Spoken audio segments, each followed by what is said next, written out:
আসসালামু আলাইকুম। আপনারা সবাই কেমন আছেন? আশা করি ভালো আছেন। যে যেখানে আছেন সুস্থ আছেন, আলহামদুলিল্লাহ। আপনাদের দোয়ায় আল্লাহ তাআলার অশেষ রহমতে আমরাও সবাই বাড়িতে ভালো আছি এবং সুস্থ আছি। তো আমি প্রতিদিনের মতো চলে আসছি আবারও নতুন ভিডিও নিয়ে। তো এই যে সকালবেলা উঠে আর কি সকালবেলার বাসি কাজগুলো সারছি। তারপরে হলো আপনাদের ভাইয়াও উঠে আর কি বটতলাতে গেছে মাটিতে। তো কালকে বলছিলাম না যে ঘেরার ভিতরে একটু শাক দেখছি, তো মনে হচ্ছে যে বৃষ্টি আর মেঘ মেঘ করতেছে। তো যাচ্ছি হলো শাকগুলো ওঠানোর জন্য। এদিক থেকে এই ঘিরা থেকে আমার শাশুড়ির লাগানো শাক পাটা দিল। কি করে যাও তাই তো।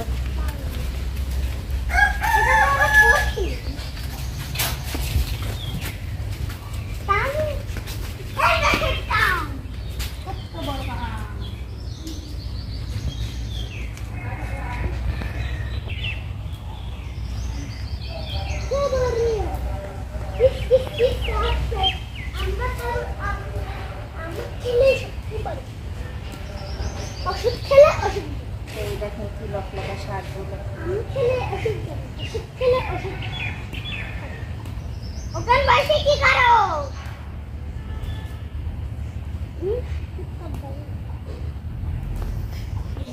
এই যে দেখেন একবারে এতগুলো মাছ কিনছে এই গরমের মধ্যে, এমনি পাচ্ছি না।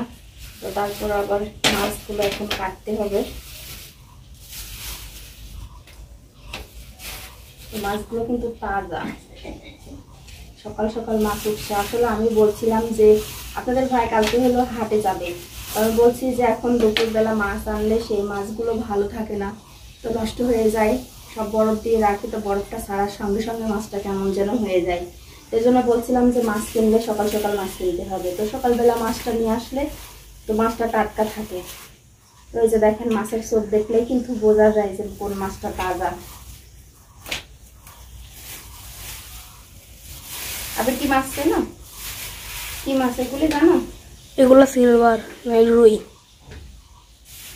রুইও না, আবার নওলাও না। নওলা বড় হয়, রুই হয় মাঝারি ধরনের। রুই ধরবি এখন পর্যায়ে। তো মাছগুলো এখন কাটবো, তারপরে তা না হলে মাছগুলো নষ্ট হয়ে যাবে, পচে যাবে। তো এখন মাছগুলো তো এই যে আজকে দুপুরে রান্না করছি হলো রাইস কুকারে ভাত চাপাইছিলাম, তো তিশা ভাবে। আর এখানে আছে হলো রুই মাছ দিয়ে চাল কুমড়ার তরকারি।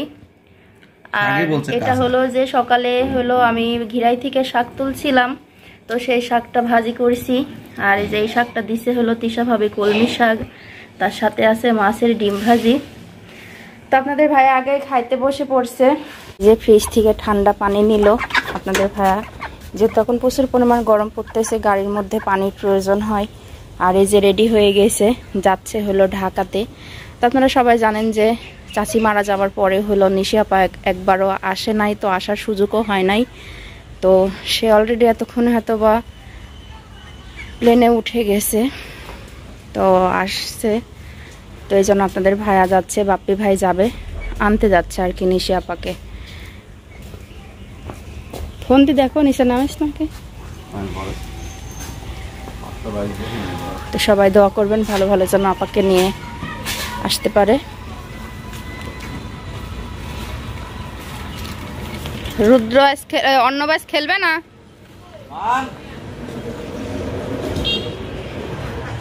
তো ভাইরা রেডি হয়ে গেছে, আমি শুধু নিচে নামার পালা।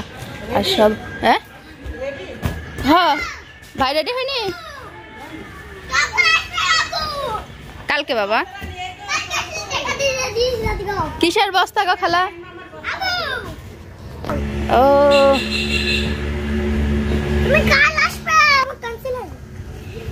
দেখেন রাত্রে বিস্কুট খাওয়া ক্যান্সেল হয়ে যাবে, তাই বলতেছিল। দিবে নে দিবে নে দিবে নে।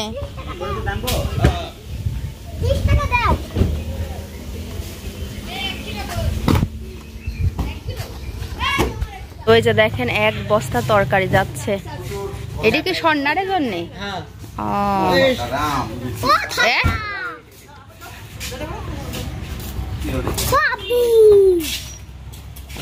ওই যে ভাইরা রেডি হয়ে গেছে, রওনা দিয়ে দিবে।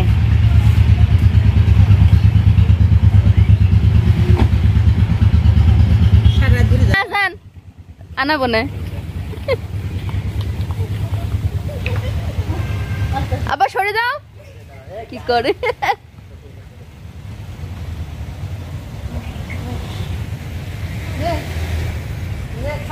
ওর হাতে দেন না ভাবি বাবা রাতে আসবে না না বিস্কুটের চারি আছে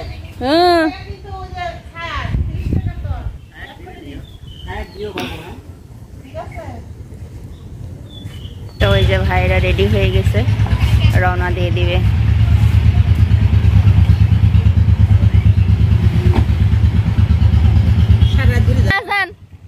আনাবো না আবার সরে দাও কি করে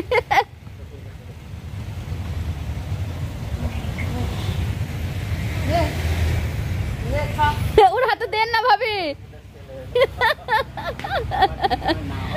বাবা রাতে আসবে না না বিস্কুটের চারি আছে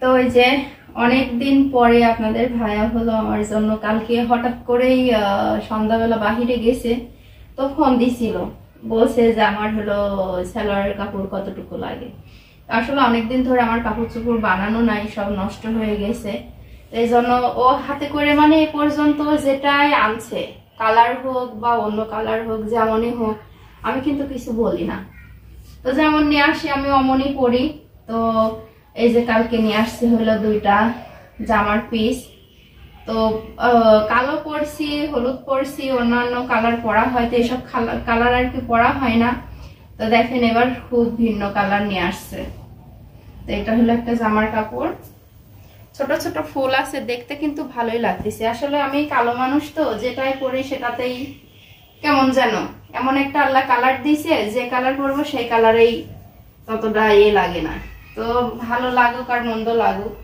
আপনাদের ভাইয়া হলো নিজ হাতে নিয়ে আসছে কিছুই বলি নাই ভালো লাগুক আর মন্দ লাগুক মানে পছন্দ হোক আর না হোক তোর ওর যদি দেখতে ভালো লাগে আমার কি তো কয়দিনই বা একটা জিনিস পরবো তো এই 2টা হলো জামার কাপড় তো নিয়ে আসবে একটু ম্যাচিং করে নিয়ে আই বলছিলাম যে ভিডিও টিডিও করা হয় একটু কালারফুল জিনিস হলে ভালো হয় সবগুলো প্রায় কালোই হয়ে যায় আমার পরা তো এই যে সালোয়ারের কাপড় নিয়ে আসছে 4টা 4 রকম তো এখন এর সঙ্গে ম্যাচিং করে করে আবার ওড়না কিনতে হবে তো ভাবছি যে এবার বলবো যে টাকাটা আমার কাছে দাও আমি ম্যাচিং করে টাকা মানে ওড়না কিনে নেব তো এই যে 4টা 4 কালার তুমি এই যে এইটির সাথে এডি পরতে পারবে একটা মিষ্টি কালার ওড়না কিনলে হয়ে যাবে তাই না এর সাথে হালকা গোলাপি পরা যাবে এডি পরলে পরতে পারবা একটা হালকা গোলাপি একটা মিষ্টি কালার ওড়না আর এই যে সেই আপনাদের ভাইয়ের কথা বললে আপনি বাবারা বলবেন যে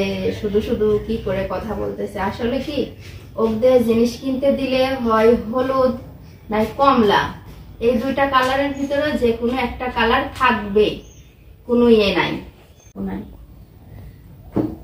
তো যেটা বলতেছিলাম কমলা কিংবা হলুদ এই 2টা কালারের ভিতরে একটা না একটা থাকবেই তো জামা কিনলে তাও আবার সালোয়ার তো নিয়ে আসছে তো সমস্যা নাই তো আপনাদের মাঝে তো দেখালাম যে কি কি নিয়ে আসছে এটার মধ্যে আছে হলো সায়ার 3 পিস তো ঈদে যে তানজিলারা দিছিল সেটা আর বানানো হয় নাই তো আবার তো ঈদ চলে আসতেছে তার মানে আগে থেকে একটু বানাতে দিলে ভালো হয় তো এই জামা 2টা দেবো আমার এই বাড়ির পাশে তো আমরা বউ করে ডাকি আর কি তো আমি সেই বুর কাছেই বানাতে দেবো বু ডাকটা কিন্তু অনেক সুন্দর আপনারা হয়তো বলবেন যে কিভাবে কি ডাকতেছে তো আমার বড় বোনাকে কিন্তু আমরা বু বলেই ডাকি তো এই ডাকটার ভিতরে একটা মজাই আলাদা আর সবাই কিন্তু মানে নাম হলো রুনু তো আমরা সবাই রুনু বু করে ডাকি হয় কিন্তু সম্পর্কের ননদ এখানকার তো আমরা সবাই বউ বলেই ডাকি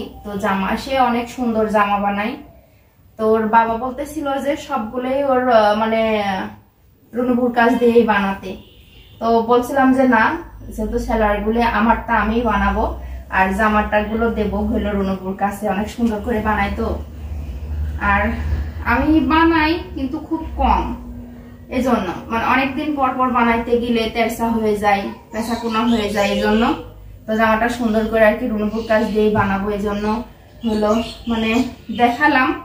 আর ছায়ের জামা তো আমি বানাবোই না, যেহেতু এত চিকন মানুষের জামা বানানো অনেক রিস্ক, সব জায়গায় মিলানো, তো আমি এখন আর বানাবো না। আর আমার মাজারও সমস্যা, অনেকক্ষণ ধরে বসে এগুলো করলে নিজেরও একটু সমস্যা হয়, তো এইগুলোই তো নিয়ে যাবো নাকি উন্না ছাড়া। আমার জামা দাও একটা মাপ।